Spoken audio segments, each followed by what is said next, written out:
Pakistan versus England पहले test का दूसरा दिन खत्म हो चुका है और इस वक्त अगर मैं कहूँ तो ये कह सकते हैं कि पाकिस्तान एक अच्छी पोजीशन में है क्योंकि उन्होंने एक अच्छा टोटल किया है। 556 पे पाकिस्तान ने इनिंग को खत्म किया और स्टार्ट आज पाकिस्तान ने को इतना तेज किया नहीं। पहले सेशन में बहुत slowly I think Naseem Shah के साथ खेला और सऊद शकील भी काफी स्लो चल रहे थे। फिर दूसरे सेशन में जब आए तो जब नसीम शाह भी आउट हो चुके थे तो आगा सलमान ने अटैक किया आके और उसने फिर तेजी से अपना सो भी किया और वो एंड तक फिर गया भी नॉट आउट गया। थोड़ी सी मैं सिचुएशन कल से डिस्कस करते हैं। कल पाकिस्तान का 328 था और उस वक्त नसीम शाह और सऊद शकील करे थे 4 आउट थे। सऊद शकील पहला सेशन तो दोनों आई थिंक स्लो खेले। नसीम शाह से जो मैं कल बात कर रहा था कि उसको एटलीस्ट 30-35 करना चाहिए तो उसने 33 किया और कुछ अच्छी शॉट्स भी उसने मारे, 3 छक्के मारे, 1 चौका मारा और वो बड़ा डिसेंटली लेके चल रहा था। लेकिन सऊद शकील एक टाइम पे पहले सेशन में जो स्लो थे वो चले थोड़ा सा हम समझ सकते हैं कि ठीक है पहला सेशन था और गेम को भी शायद थोड़ा सा खींचना था और वो नया बॉल भी था तो उसको भी पुराना करना था जो कि नसीम शाह ने आई थिंक बड़ा बेहतर किया। लेकिन उसके बाद भी अगर सऊद शकील को हम देखें तो बहुत स्लो उन्होंने खेला है। उनका स्ट्राइक रेट 46 का है, 170 बोले के लिए 177। सो ये समझ नहीं आ रही थी कि वो एक टाइम पे लग रहा था कि वो इस वक्त आगा अपनी गेम खेल रहा था और उस वक्त जरूरत नहीं थी शायद कि आप रोको। और अगर हम ये पूरी पाकिस्तान की बैटिंग लाइनअप देखें ना और इसमें देखें कि पाकिस्तानी बैट्समैनों ने विकेट दी कितनी है और इंग्लैंड ली कितनी है, मैं एक हाफ विकेट कह सकता हूँ जो सऊद शकील की थी कि जिसमें इतना कोई अच्छा बॉल नहीं था, डिसेंट बॉल था शुएब का और शुएब बशीर का और आई थिंक उसमें आउट हुए स्लिप पे। और उसके बाद अगर मैं देखूं तो वो ऐसे ही था कि बैट्समैन ने विकेट दी है, मतलब गलती की बैट्समैन ने तो फिर आउट हुए। अदरवाइज ऐसे कुछ लगा नहीं कि बहुत अच्छा बॉल पड़ गया हो और बैट्समैन को आउट किया हो इंग्लिश बॉलर्स ने। सो खैर बीच में जब नसीम शाह आउट हुए तो मोहम्मद रिजवान आए, वो भी आउट हो गए थे और वो भी जल्दी ही आउट हुए 0। उन्होंने अभी कोई रन भी नहीं किया तो आउट हो गए थे वो। उसके बाद फिर थोड़ा सा ऐसे लगा कि यार अब थोड़ा मुश्किल हो सकता है, लेकिन फिर आगा सलमान ने आके अच्छी बैटिंग की। फिर उसके बाद आगा सलमान अटैक करते रहे स्पिनर्स पे और सऊद उसमें बहुत स्लो थे। उस वक्त पे आज बहुत बात होती रही है कि यार बहुत ज्यादा स्लो हो चुके थे और उनको ये चीज आई थिंक देखनी चाहिए थोड़ी सी कि वो अटैक करते रहे। मुझे लगता है कि शायद पता नहीं अब वो मैनेजमेंट की तरफ से था या वो खुद उस तरह से खेल रहे थे या सिचुएशन के मुताबिक वैसे खेल रहे थे, लेकिन सिचुएशन भी ऐसी लग नहीं रही थी कि वो ऐसे लग रहा था कि जो चौके वाला बॉल है उसको भी वो रोक रहे हैं। सो ऐसे लग रहा था। तो आई थिंक ये थोड़ा सा हमको देखना चाहिए कि हमें थोड़ा सा ना तेज खेलना चाहिए। तो मुझे लगता था कि हमें 600 भी करना चाहिए। मैं कल जिस तरह से बात करना था कि हमें ज्यादा से ज्यादा टोटल विन है, टाइम हमने इंग्लैंड को इतना ही देना था। मतलब टाइम हम ये नहीं कह सकते थे कि इंग्लैंड को अब 2 घंटे हम दे देते, नहीं, उनको 1-1.5 घंटा मिला, ये बहुत ज्यादा था। और एंड पे ये पाकिस्तान जो कोशिश कर रहा था कि इनको कम से कम टाइम दें, कम से कम कहने का मतलब है कि इतना टाइम दें कि ये प्रेशर में रहे, जो कि आई थिंक उसका एक हद तक फायदा ये हुआ कि एक एक्स्ट्रा ऑर्डिनरी कैच पकड़ा हमें जो मार ले। अदरवाइज उन्होंने एक प्रॉपर बैटिंग की है और जिस तरह वो करते हैं और उन 20 ओवर में 96 कर दिया।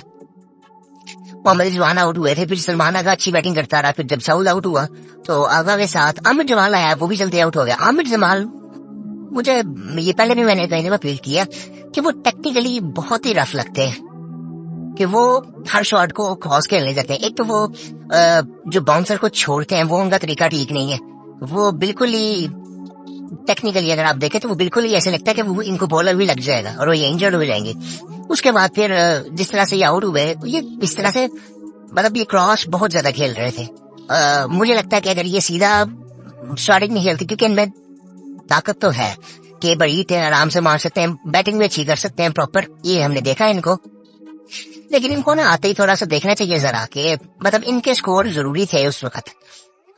मुझे लगता है कि पाकिस्तान को 600 तक भी जाना चाहिए था, जो कि एंड पे आई थिंक वैसे लगा नहीं। अब आउट भी हो गए थे सारे, लेकिन एंड पे ऐसा लग रहा था कि सिर्फ टाइम किल कर रहे हैं। और खैर आमिर जमाल भी आउट हुए, शाहीन के साथ फिर एक पार्टनरशिप लगी सलमान की, शाहीन ने भी 26 किया, अच्छा था 26। शाहीन ने आज बॉलिंग भी अच्छी की है, खैर उसने आज विकेट नहीं, लेकिन उसने बॉलिंग अच्छी की है आज। ये मैं काफी देर बाद ये बात कर रहा हूँ लेकिन शाहीन ने आज बॉलिंग अच्छी की है, उसके बारे में आगे हम बात करते हैं। खैर शाहीन ने 26 किया, फिर उसका सलमान का भी शो हो चुका था, उसके बाद अबरार आए। खैर वो भी उस वक्त फिर वो सिचुएशन आ गई थी कि टाइम आपको किल करना था, लेकिन उसमें मुझे लगता है कि अगर हम थोड़े पॉजिटिव होते, सो जब अबरार को वहां पे क्या कहते हैं बैटिंग करने सलमान अगर डाल रहे थे कि आप हिट करो, इस उस टाइम उनको चाहिए था कि वो सेट लाइन तो वो उनको हिट करनी चाहिए थी, क्योंकि आपको ने अपना वो स्कोर तो बढ़ ली है। सो अब आप जितना उसको मैक्सिमाइज कर सकते हो वो आपको करना चाहिए था। सो वो मुझे अप्रोच कई दफा लगती है कि थोड़ी सी डिफेंसिव हो जाती है। सो खैर ये चीजें हमें करनी चाहिए, सीखनी चाहिए। स्कोर हमने आज, अगर हम स्ट्राइक रेट देखें, हमारे नीचे रहे हैं आज के दिन में, लेकिन ठीक है, बड़ा डिसेंट है। फिर भी लग नहीं रहा था कि हम 500 तक भी पहुंचेंगे, लेकिन 550 की है, बड़ी अच्छी बात है। और इस वजह से पाकिस्तान जरा टॉप पे लग रहा है थोड़ा सा कि पाकिस्तान ने 550 किया हुआ है, वरना उन्होंने जिस स्पीड से 96 किया ना, वो इस तरह का चलते रहे ना, और कल पिच में कुछ ऐसा कुछ ना हुआ। पाकिस्तान की बॉलिंग मुझे बड़ी डिसेंट लगी है आज। हालांकि विकेट में ऐसा कुछ नहीं है, लेकिन पाकिस्तान की बॉलिंग अच्छी थी। और इंग्लैंड की बॉलिंग की जरा थोड़ी सी बात करते हैं। स्पोक्स ने 8 आउट किया, 23 ओवर्स में उन्होंने 69 रन दिए, 5 मेडन डाले 3 के इकोनॉमी से। और गस एटकिंसन ने उन्होंने 99 रन दिए, तकरीबन 4 की इकोनॉमी है उनकी, 2 आउट किए उन्होंने 25 ओवर्स में, 5 मेडन है। ब्राइटन कार्ड्स ये मुझे थोड़े बेहतर लगे हैं, लेकिन ये मुझे थोड़े से मूडी भी लगे हैं। आई थिंक एकदम इनका पेस, मतलब एक ही बॉल करेंगे 135 पे, फिर एक अगर थोड़े से मतलब गर्मी ज्यादा थी तो ऐसे लग रहा था कि इंग्लैंड के जो बॉलर्स हैं वो थक चुके हैं आज।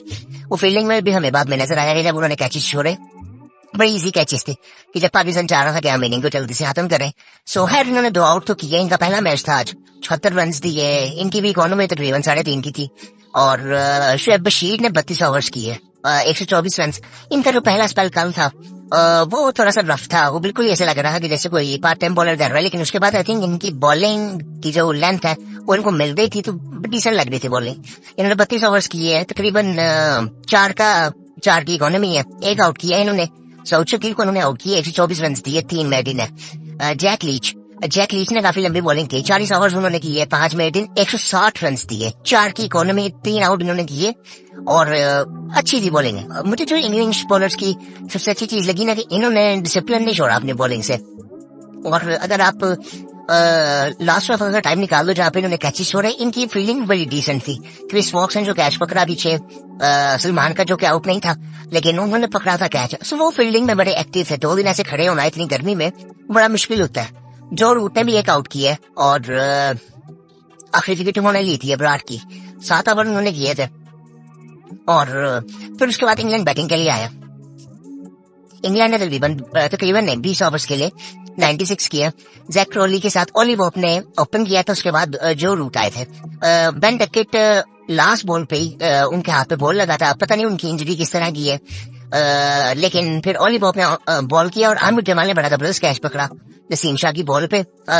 सो वो प्रॉपर उन्होंने पुल शॉट मारा और वो बड़ा जबरदस्त कैच हो गया था कि इस वजह से विकेट मिल गया पाकिस्तान को। और जैक क्रॉली अपने तरीके से खेल रहे थे, उन्होंने 11 चौके मारे और 64 बॉलों पे 64 ही किया। 100 के स्ट्राइक रेट से। ये इंग्लैंड की जो बात की जाती है ना, वो इसी वजह से की जाती है कि वो अच्छे स्ट्राइक रेट से बैटिंग कर रहे होते हैं। बाउंड्रीज पर उनका फोकस ज्यादा होता है। और ऐसे लग रहा था कि बिल्कुल इजी है, मतलब ऐसा कुछ नहीं लग रहा था कि पिच में कुछ है। और अच्छा, क्रैक्स आज की पिच थोड़ी सी डिफरेंट तो थी, वो इसलिए हाथ से थी कि क्रैक्स जो थे वो खुल रहे थे।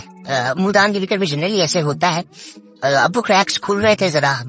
अब कल का दिन भी अगर देखें, कल हमें तो अच्छी बॉलिंग करनी पड़ेगी। अगर हमें ना कुछ इनको नीचे रखना, मुझे लगता है कि एटलीस्ट हमें ना 200-250 की लीड रखनी पड़ेगी अगर हम ये मैच जीतना चाहते हैं। तो दूसरी बैटिंग किसी के लिए भी इतनी इजी होने नहीं वाली, क्योंकि अगर इन्होंने यहाँ से पाकिस्तान के स्कोर के पास पहुंच गए नहीं है, फिर इन्होंने मैच नहीं हमें जीतने देना, फिर ये पकड़ लेंगे। सो ये चीज अब मुझे नहीं पता पाकिस्तान की अप्रोच दूसरी बैटिंग में कैसी रहती है, क्योंकि हमने पहले टेस्ट मैच में भी देखा कि हम पहली इनिंग बड़ी अच्छी खेलते हैं, दूसरी इनिंग में हम लोग उस तरह से नजर नहीं आते। अच्छी चीज और पॉजिटिव चीज थी पाकिस्तान के लिए, पाकिस्तान की बॉलिंग में वो शाहीन शाह अफरीदी की बॉलिंग थी कि इन्होंने जब बॉलिंग आज स्टार्ट की तो 136 से की। जो कि पहले नजर नहीं आ रहा था। ये 122 125 से स्टार्ट करते थे, फिर आस्ते आस्ते ऊपर जा रहे थे, तो आज इनका रिदम भी नजर आ रहा था। काफी लोग बात कर रहे थे कि बाबर ने कप्तानी छोड़ दी, अब चीजें बेहतर हुई होंगी। सो सारा गुस्सा, और आपने एक चीज नोट की होगी, सबने की होगी, आई थिंक साफ नजर आता है मीडिया पे, मैचेस में नजर आता है कि इनका मूड अजीब सा ही होता है। बाकी प्लेयर्स को अगर आप ये देखें, जब कोई आउट होता है तो इनका जो मूड है वो ऐसे लग रहा होता है कि जैसे पता नहीं, ऐसे बहुत सैड ही लगते हैं। सो ये आई थिंक मैं ये नहीं कहूंगा कि दूसरों की गलती, इनकी अपनी गलतियां भी है, जिस वजह से ये है। इनकी अपनी परफॉर्मेंसेज भी बहुत आई थिंक उस तरह की रही हैं, लेकिन ये चीजें आई थिंक जब टीम की बात आती है तो ये चीजें होनी नहीं चाहिए वैसे, जो कि अब साफ नजर आती हैं। ये इनको अगर आप किसी मीडिया चैनल पे देखें या आप इनको वैसे जनरली भी देखें ना, इनके वो फेस में सब कुछ नजर आता है कि कोई मसला उछल रहा है। सो आई थिंक ये चीजें होनी भी चाहिए। अदरवाइज इनकी अगर बॉलिंग की बात करें तो आज काफी डिसेंट थी बॉलिंग, स्पेशली स्टार्टिंग में अगर बात करें 2-3 ओवर्स इन्होंने बड़ी अच्छी स्पीड से बॉल किए, 136 137 पे किए। उसके बाद नसीम भी 140 पे कर रहा था बॉल।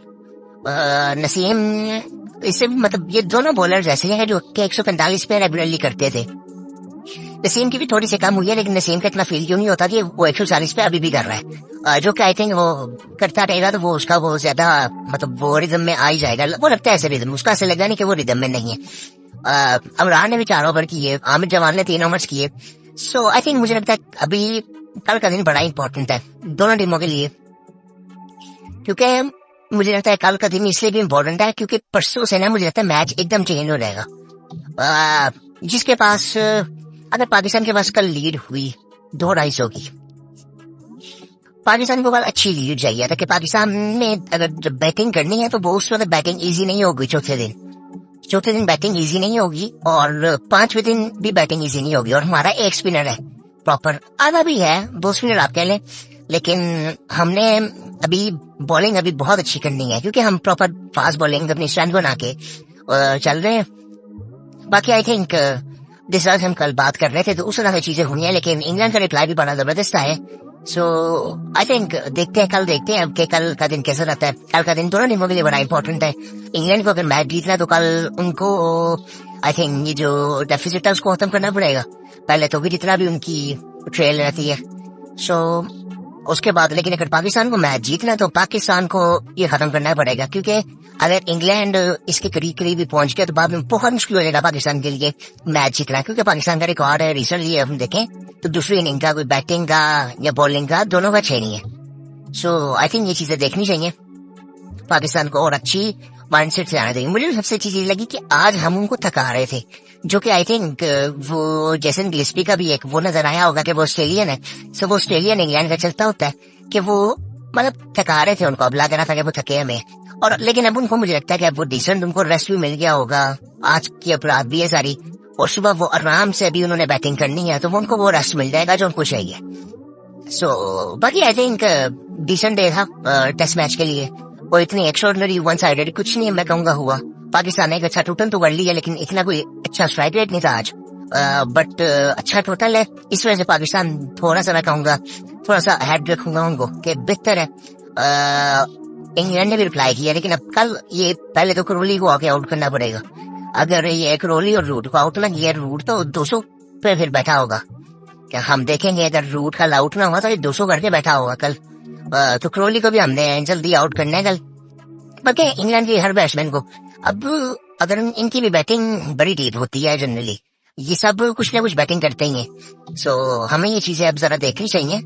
ये सारे ऑलराउंडर खेल रहे हैं इनके, तो बाकी आई थिंक कल पाकिस्तान को बॉलिंग अच्छी करनी पड़ेगी अगर पाकिस्तान को ये मैच जीतना है तो, और ऑल आउट करके कल पाकिस्तान को बैटिंग स्टार्ट करनी पड़ेगी और अच्छे स्ट्राइक रेट से पाकिस्तान को लेके चलना पड़ेगा, क्योंकि पाकिस्तान को मुझे लगता है कि अगर उनको आउट करना है ना, एटलीस्ट हमें 4 सेशन चाहिए, 4 साढ़े 4 सेशन चाहिए इंग्लैंड को आउट करने के लिए, क्योंकि हमारी इस वक्त अगर बॉलिंग पे इतना डिपेंड नहीं कर सकते अच्छे टोटल के साथ।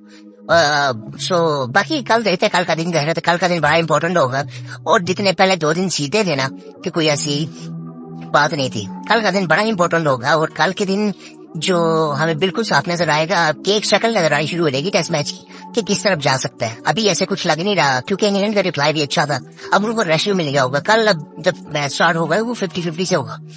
सो कल का दिन जब खत्म होगा तो वो बड़ा इंटरेस्टिंग होगा। बाकी फिर इंशाल्लाह आपसे कल मुलाकात होगी।